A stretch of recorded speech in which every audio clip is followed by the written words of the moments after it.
Hey, what's up, everybody, and welcome back to That Triathlon Show, the podcast presented by scientifictriathlon.com.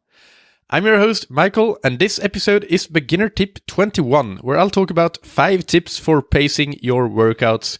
And just a quick warning, I'm once again recording from the road with not my usual podcasting setup, so I hope that the audio quality will still be all right. This episode is sponsored by Precision Hydration that you can find on precisionhydration.com. In the Northern Hemisphere, summer is truly upon us now, and it is getting warm, it is getting sweaty, and you are losing sodium at a massive rate, whether you know it or not. And Precision Hydration helps you get your sodium and electrolyte balance right to help you perform better in your workouts and in your races. You can find out how much electrolytes you need to take in by going to precisionhydration.com and take their free online sweat test to get a personalized hydration strategy just for you. And if you want to buy any of their products, you can get your first box for free by using the promo code ThatTriathlonShow, all one word, all caps. Pacing is something that most beginners find very, very difficult, and part of the reason is that it is very difficult, and it takes a lot of practice and experience to get it right. But another part of it is simply that many beginners don't have the understanding of what good pacing is in the first place, and this episode will help with that. So, tip number 1. In your workouts, whether it's a weekend long run or a set of intervals, aim to always finish at least as strong as you started, if not stronger. And in practice, this means paying particular attention to not going too hard in the first interval or at the start of the workout, and be very strict with yourself about this. So for example, let's say you have a set of 100-meter repeats to do in the pool. And let's say your pace is around the 2-minute mark usually for these. So it's actually much better to say do them in a progressive manner. So you start at 2:03, then you go to 2:01, then 2 flat, then 1:58, and so on. Let's say you have 4 of them for simplicity's sake, because I don't want to make this too long and complicated. So that is a good way to do it. You gets slightly faster all the time, but you're never too far away from that target 2-minute pace. Another option that most beginners would end up doing is to start the first one at 1:57, then it would be 1:58, then 2 flat, and then 2:04.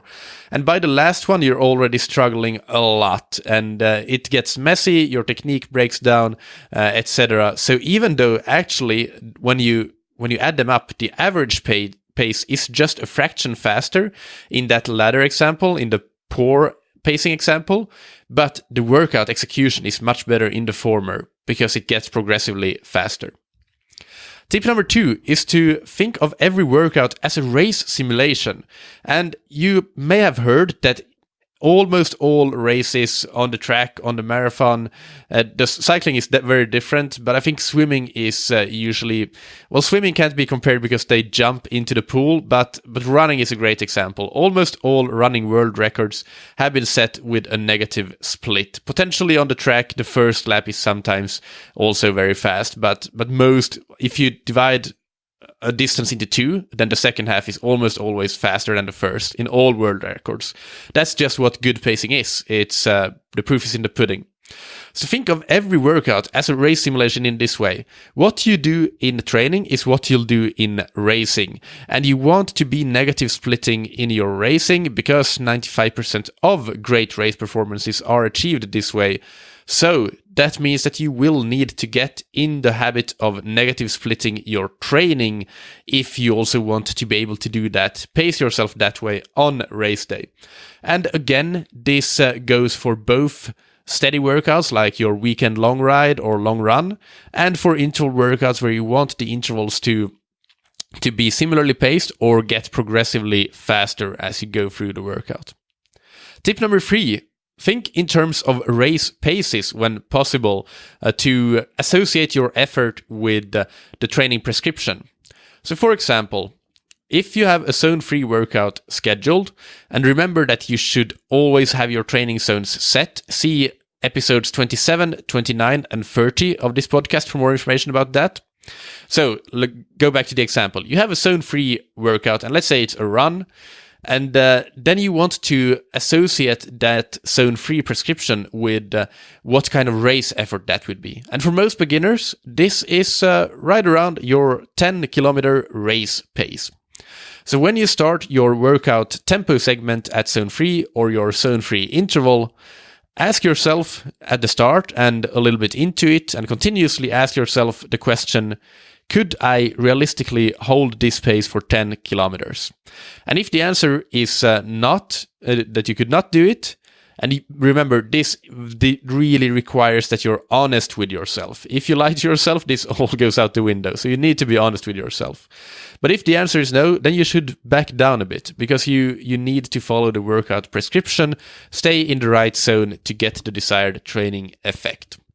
Similarly, for zone 4 workouts, as beginners, you would gauge the effort against a race pace in the 5K to 8K range, perhaps. And for zone 5 workouts, you would gauge it against your 3K race pace. So taking that example, zone 5 workouts, let's say you have 400-meter intervals on the track, and you're supposed to do them in zone 5. Do not go out and try to sprint these 400-meter repeats. 400 meters is still a long way. So go out at a pace that you feel would be just sustainable for 7.5 laps of the track. That's 3,000 meters, not just one lap. Then towards the end of the interval, let's say you have 8 400s scheduled. If you feel really good after 4, then you can start to crank it up a bit in intervals 5 and 6, and then even more so in intervals 7 and 8, turning on the super speed if you have energy left at that point. But at the start, gauge it against that 3K race pace. Be honest with yourself and your assessment of if you could sustain it, and stick to that effort. Tip number 4, don't fall into the moderate intensity trap of doing your easy endurance and recovery workouts too hard. You need to use your training zones for this, and you need to follow them, but you also need to bear in mind that you must also rely on your effort at some points, especially, let's say you've had your last race of the season, you take a few weeks off, and then you get back into training, you haven't redone your tests and reset your training zones, then you will have lost some fitness. So even though you may not have changed your official training zones, you should expect that your fitness has dropped, and you should decrease the pace that you go at those easy workouts to make sure that the effort is a true zone 1 or zone 2 effort. Heart rate is quite a good metric here, because your heart rate zones wouldn't really change that much, even though pace and power zones could change a lot. And please go and listen to episode 121, my interview with David Warden on 80-20 triathlon, on how important it is that 80% of your training is done at an easy effort, and easy here meaning zone 1 and zone 2 effort, and not harder than that. And most beginners tend to fall into the moderate intensity zone 3 almost all the time.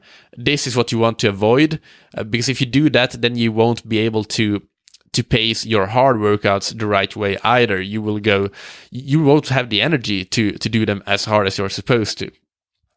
Finally, tip number 5 is to practice pacing. Be aware of these tips and what good pacing looks like, and that you want to finish strong. This is the goal. Don't think of this as sprints, think of this as a marathon. It takes a lot of practice and experience, so you will fail in many of your first attempts at pacing like this. Don't let this get in the way of trying to improve.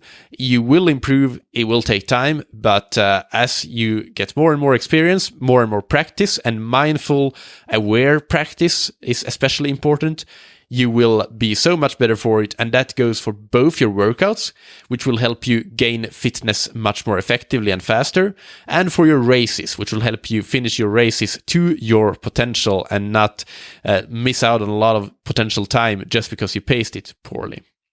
So, I hope that you enjoyed this beginner tip. I've linked to the related episodes that I mentioned about training zones and the 80-20 triathlon interview in the episode description. If you want to make your training even more effective by using a training plan that helps you pace correctly by guiding you in setting your specific pace and heart rate zones and following specific targets, then check out my website, scientifictriathlon.com. Click through to the training plans page, and my training plans there will help you do just that. Just the other day, I got an email from Jeff, who purchased the Beginner Olympic and the Intermediate Sprint distance programs. And he wrote, "I did complete the 8-week Beginner Olympic distance plan and feel awesome. I went from weighing in at 212 down to 202 pounds and feel like I'm in great shape. My blood pressure even improved. The Chicago Triathlon I signed up for is not until August 26th. My plan was to do the 8-week Beginner Olympic program and then a couple weeks later start the 12-week sprint distance plan for intermediate athletes. The best part about these programs is being injury-free. I'm very happy with my investment. I feel great, I'm excited about what my body is able to do, and I'm looking forward to getting my feet wet in the actual race part of a triathlon. Thank you." Thank you so much, Jeff, and I appreciate all the feedback. It's really great to see that you've been able to do such improvements in your triathlon and your general health as well. So really, really happy to hear that. And for you, if you are interested in training plans or you have more questions, contact me and send me your questions on michael@scientifictriathlon.com, and that's Michael with a K. Thank you to our sponsor, Precision Hydration. Go and check them out on precisionhydration.com. Stock up on electrolyte products because you will need that. Hydration is not just about water. You lose a lot of sodium in your sweat, and when you lose too much sodium, then your performance will inevitably decline. That's what Precision Hydration is here to help you for, to tailor your hydration to your individual needs, and that's why you can take their free online sweat test to learn how much sodium you lose in your sweat. Thank you, as always, for listening. Keep training smart and keep loving triathlon.